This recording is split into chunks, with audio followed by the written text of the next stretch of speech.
Eklavya YouTube channel में आप सभी का स्वागत है।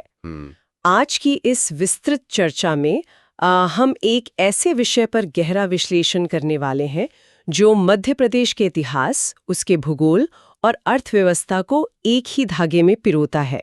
जो भी छात्र एमपीपीएससी प्रारंभिक परीक्षा 2026 की तैयारी कर रहे हैं ना, उनके लिए ये यूनिट 1 और यूनिट 3 का एक बहुत ही स्कोरिंग टॉपिक है। बिल्कुल। और हम बात कर रहे हैं मध्य प्रदेश के भौगोलिक संकेतों की, जिन्हें आम भाषा में जीआई टैग्स कहा जाता है। जी, और आज हमारा मिशन एकदम स्पष्ट है। जो परीक्षार्थी इस चर्चा को सुन रहे हैं, उनके सामने इन सभी 27 टैग्स को इस तरह रखना है कि परीक्षा में जो जोड़ी मिलान या कथन आधारित प्रश्न आते हैं ना, वो बिल्कुल भी गलत ना हो। सही कहा। तो शुरुआत बिल्कुल बुनियादी बात से करते हैं। किताबों में तो जीआई टैग की रटी रटाई परिभाषा होती है, लेकिन असल में ये कानूनी पहचान काम कैसे करती है? देखिए, अगर इसे बहुत ही व्यवहारिक नजरिए से समझे ना, तो भौगोलिक संकेतक किसी क्षेत्र विशेष के उत्पाद को दी जाने वाली एक ऐसी कानूनी पहचान है जो ये साबित करती है कि उस उत्पाद की जो भी खासियत है वो केवल उस क्षेत्र के भूगोल या वहां की पारंपरिक कला की वजह से है। मतलब कोई उसकी नकल नहीं कर सकता। बिल्कुल। ये एक सर्टिफिकेट है जो नकल से बचाता है, और भारत में इस पूरी व्यवस्था को वस्तु पंजीकरण एवं संरक्षण एक्ट 1999 के तहत नियंत्रित किया जाता है। जी। ये पूरा ढांचा भारत सरकार के वाणिज्य एवं उद्योग मंत्रालय के अंतर्गत आता है, और छात्रों को ये तथ्य जरूर याद रखना चाहिए कि इसका मुख्यालय चेन्नई में है। चेन्नई में, हाँ। और अगर हम 2025 तक के आंकड़ों की बात करें तो मध्य प्रदेश के पास अब तक कुल 27 जीआई टैग हो चुके हैं, जिनमें से सबसे ज्यादा उत्पाद 2023 में जोड़े गए थे। 27 उत्पाद, मतलब ये पूरी सूची मध्य प्रदेश की विविधता को दिखाती है। तो चलिए इस सफर की शुरुआत मध्य प्रदेश के सबसे पहले जीआई टैग से करते हैं, जिसने राज्य का खाता खोला था। 2005 में ये पहचान चंदेरी साड़ी को मिली थी। अशोकनगर जिले में बेतवा नदी के किनारे बसा जो चंदेरी शहर है, वो तो सदियों से अपने बुनकरों के लिए जाना जाता है। असल में चंदेरी साड़ी का इतिहास बहुत पुराना है, लेकिन जो बात इसे जीआई टैग के योग्य बनाती है वो है इसकी बुनावट।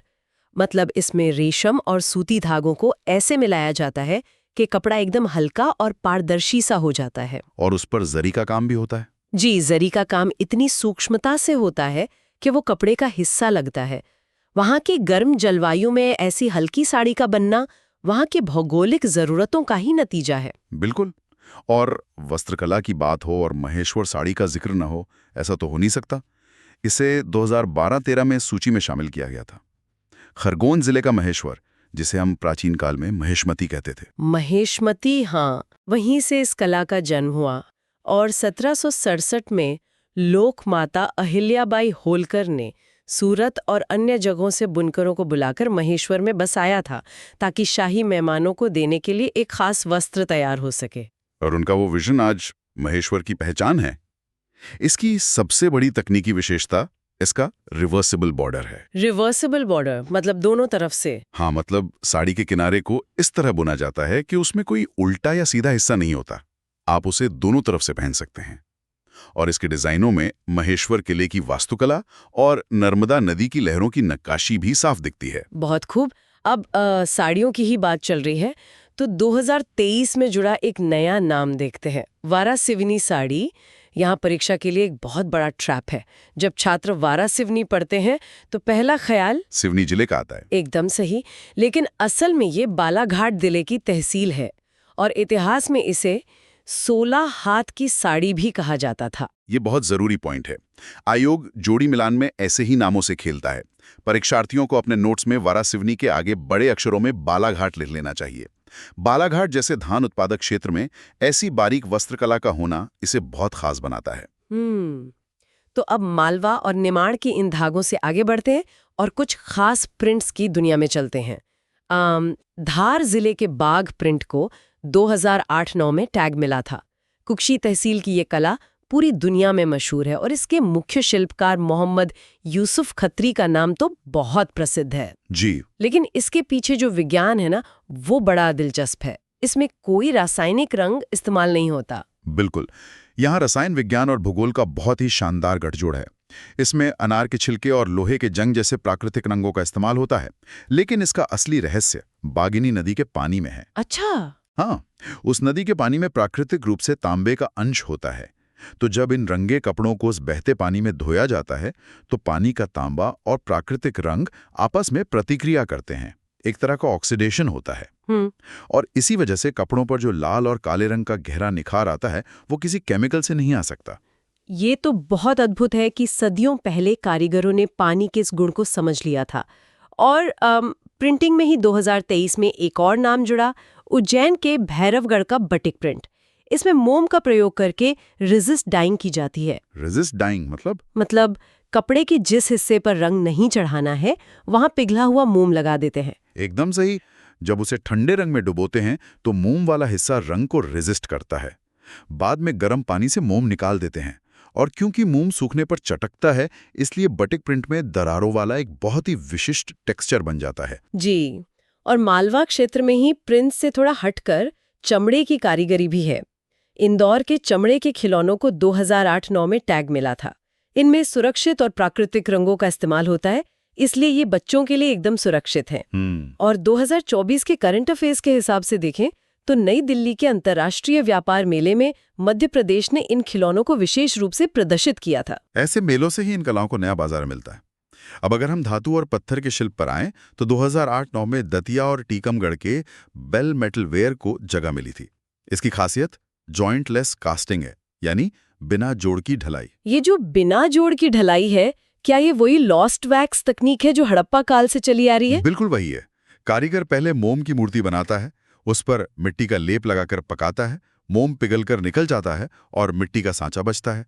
फिर उसमें पिघली हुई धातु डाली जाती है। मतलब एक ही बार में पूरी मूर्ति ढल जाती है, कोई वेल्डिंग नहीं। जी, और इसी कड़ी में 2023 में जबलपुर के भेड़ाघाट के प्रस्तर शिल्प को भी पहचान मिली है।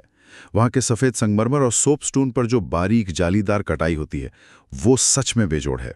चलिए अब शिल्प से आगे बढ़कर मध्य प्रदेश की सांस्कृतिक आत्मा यानी जनजातीय कला की बात करते हैं। 2023 का वर्ष इसके लिए बहुत खास रहा। डिंडौरी जिले की गोंड चित्रकला को जीआई टैग मिला। डिंडौरी का पाटन गांव तो अब चित्रकारों के गांव के रूप में ही जाना जाता है। गोंड चित्रकला का अपना एक अलग व्याकरण है। ये सिर्फ रंग भरना नहीं है, इसमें प्रकृति और गोंड लोक कथाओं को मुख्य रूप से बिंदुओं और रेखाओं के पैटर्न से उकेरा जाता है। Dots and lines. हाँ, और इससे अंतर्राष्ट्रीय पहचान दिलाने का श्रेय महान कलाकार जनगढ़ सिंह श्याम को जाता है। उनकी शैली को तो कला जगत में जनगढ़ कलम कहा जाता है। डिंडोरी जिले का ही लौह शिल्प, ये अगरिया जनजाति का पुश्तैनी काम है। वो लोहे को पारंपरिक भट्टी में गर्म करके औजार बनाते हैं। इतिहासकार रसल और हीरालाल ने तो अगरिया जनजाति को भारत के सबसे प्राचीन लोहारों में माना है। और ये उनके लिए सिर्फ काम नहीं है, उनका विश्वास है कि आग और लोहे में उनके देवताओं का वास होता है। बिना किसी आधुनिक ब्लास्ट फर्नेस के लोहे को पिघलाने का तापमान हासिल करना एक बहुत बड़ी स्वदेशी तकनीक है। बिल्कुल। अब इन धातुओं और पत्थरों से निकलकर थोड़ा मध्य प्रदेश के जायके की तरफ चलते हैं। झाबुआ के कड़कनाथ मुर्गे की बात ना हो तो चर्चा अधूरी रहेगी। 2018-19 में इसे टैग मिला। स्थानीय भाषा में इसे काला मासी भी कहते हैं। इसे लेकर मध्य प्रदेश और छत्तीसगढ़ में काफी बहस भी हुई थी। हाँ, लेकिन साक्ष्यों से साबित हुआ कि कड़कनाथ का मूल स्थान झाबुआ ही है। इसका मांस, खून, हड्डियां सब काले रंग के होते हैं। परीक्षा के लिए यहाँ एक कीवर्ड याद रखना है, मेलेनिन। Melanin pigment. जी, इसी के अधिक जमाव के कारण ये काला होता है और पोषण में तो ये बहुत आगे है। इसमें प्रोटीन बहुत ज्यादा होता है और कोलेस्ट्रॉल ना के बराबर। स्वाद की बात चली है तो 2014-15 में रतलामी सेव को भी टैग मिला था। रतलाम के करमदी गांव का नमकीन क्लस्टर तो मशहूर है ही। इसमें लौंग, लहसुन का जो तीखा स्वाद है वो इसे अलग बनाता है। और 2023 में मुरैना की 100 साल पुरानी तिल गुड़ की खस्ता गजक को भी ये सम्मान मिला है। और अगर हम कृषि उत्पादों पर आएं तो 2021 में बालाघाट के चिन्नौर चावल को टैग मिला था। बालाघाट जो धान का कटोरा कहलाता है। चिन्नौर का मतलब ही है चिकनाई युक्त नोकदार चावल। और इसकी खुशबू तो बहुत ही तीव्र होती है। बिल्कुल, और इससे पकने के बाद भी थोड़ा पानी चाहिए होता है जिससे ये लंबे समय तक मुलायम रहता है। इसके अलावा 2023 में 2 और उत्पादों को मान्यता मिली। एक है सीहोर और विदिशा का शरबती गेहूं। जिसे गोल्डन ग्रेन भी कहते हैं। हाँ, सुनहरा और चमकीला दाना सबसे ज्यादा निर्यात भी होता है। और दूसरा है रीवा के गोविंदगढ़ का सुंदरजा आम। इस आम की सबसे बड़ी खासियत ये है कि ये बिना रेशे का फाइबरलेस आम है और इसमें ऐसी प्राकृतिक शर्करा होती हैं कि मधुमेह या डायबिटीज के मरीज भी इसे सीमित मात्रा में खा सकते हैं। ये परीक्षा के लिए बहुत प्रासंगिक तथ्य है। तो अब हम चर्चा के उस हिस्से में आ गए हैं जो परीक्षा बनाने वालों का फेवरेट है, संयुक्त टैग्स। जो टैग मध्य प्रदेश और पड़ोसी राज्यों को मिलाकर दिए गए हैं, कथन आधारित सवाल यहीं से आते हैं। पहला है नागपुर संतरा, जो 2014-15 में मध्य प्रदेश और महाराष्ट्र को मिला। छात्र अक्सर नागपुर सुनकर इसे सिर्फ महाराष्ट्र का मान लेते हैं, लेकिन मध्य प्रदेश के छिंदवाड़ा, बैतूल और पांडुरना में इसका बहुत उत्पादन होता है। बैतूल तो संतरा जिला ही है, इसमें अंबिया और मृग प्रजातियों की पैदावार होती है। दूसरा संयुक्त टैग है महोबा का देशारी पान, जो 2021 में यूपी और मध्य प्रदेश के छतरपुर को मिला। इसकी पत्तियां बिना रेशे की होती हैं और मुंह में घुल जाती हैं। जी। और 2024 में एक तीसरा संयुक्त टैग आया है, बुंदेलखंड कठिया गेहूं। ये भी मध्य प्रदेश के छतरपुर, टीकमगढ़ और निवाड़ी और यूपी का संयुक्त टैग है। इसमें एक तकनीकी शब्द याद रखना होगा, ड्यूरम किस्म। ये दाना कठोर होता है, पीसने पर दरदरा रहता है, इसलिए पास्ता और दलिया बनाने के काम आता है। और ये एक सूखा प्रतिरोधी फसल है। 2024 में रतलाम के रियावन लहसुन को भी टैग मिला है। इसकी 7 परतें होती हैं, तीखा स्वाद होता है और औषधीय तेल की मात्रा काफी ज्यादा होती है। तो अब हम सबसे नवीन अपडेट्स पर आ गए हैं। 2025 के 6 नए टैग्स, जिससे कुल संख्या 27 हो गई है। यहाँ से सीधे सवाल आ सकते हैं।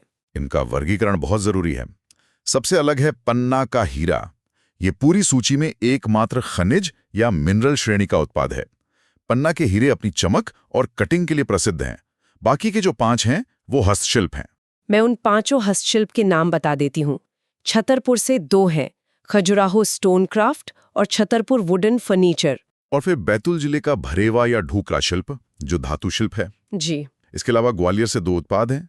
पहला ग्वालियर स्टोन क्राफ्ट और दूसरा है ग्वालियर पेपर मैशी, यानी कागज की लुगदी का शिल्प। बिल्कुल। और ग्वालियर के जिक्र पे छात्रों को 2023 के ग्वालियर कालीन भी याद आने चाहिए, जिनमें ऊनी, सूती और रेशमी धागों का इस्तेमाल होता है। तो हमने चंदेरी से लेकर पन्ना के हीरे तक 27 टैग्स देख लिए। अब अगर रिवीजन चेकलिस्ट बनानी हो तो किन बातों पर ध्यान दें? 3 बातों पर। पहला, कीवर्ड्स, जैसे कड़कनाथ का मेलानिन, चिन्नौर की सुगंध और बाग प्रिंट के यूसुफ खत्री। दूसरा, जिलों का सटीक मिलान, जैसे वारासिवनी सिवनी में नहीं, बालाघाट में है। और तीसरा, संयुक्त टैग्स किन राज्यों और जिलों से जुड़े हैं, ये बिल्कुल याद होना चाहिए। ये रणनीति सच में छात्रों के बहुत काम आएगी। तो चर्चा के अंत में मैं एक विचार छोड़ना चाहूंगी। हम परीक्षा के लिए इन 27 टैग्स को पढ़ रहे हैं, चेन्नई के कार्यालय में ये दर्ज हो गए हैं, लेकिन क्या कभी आपने सोचा है कि डिंडोरी के अगरिया आदिवासियों या धार के बाग प्रिंट के कारीगरों की आर्थिक स्थिति में इससे कोई बदलाव आ रहा है? क्या ये कानूनी पहचान सच में उनकी आमदनी को बढ़ा पा रही है? ये बहुत ही गंभीर सवाल है। किसी भी टैग की असली सफलता तो जमीनी स्तर पर ही देखी जानी चाहिए। ऐसे ही क्विक रिवीजन टॉपिक्स के लिए एकलव्य यूट्यूब चैनल को सब्सक्राइब करें।